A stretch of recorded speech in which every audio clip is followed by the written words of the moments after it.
ছোলা বাদাম শুকনো তাওয়ায় টেলে নিয়ে হাফ কাপের একটু বেশি দিয়েছি। আর 1 কাপ পরিমাণ দিয়েছি নারকেল কোড়া। ব্লেন্ড করে নিয়েছি আগে।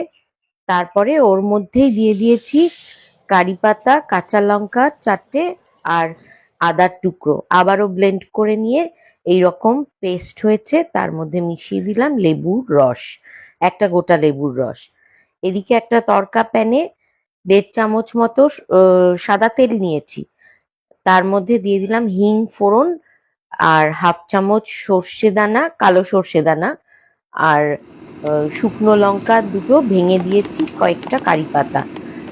ভালো করে গন্ধ বেরোলে সেটা ঢেলে দিলাম এই চাটনিটার মধ্যে। সুন্দর চাটনি হয়ে গেছে। এবার আপ্পাম বানানোর পালা।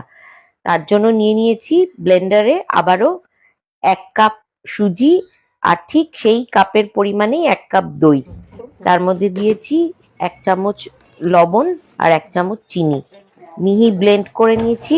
মিশ্রণটার মধ্যে দিয়ে দিয়েছি 1 চামচ ফ্রুট সল্ট মানে ইনো।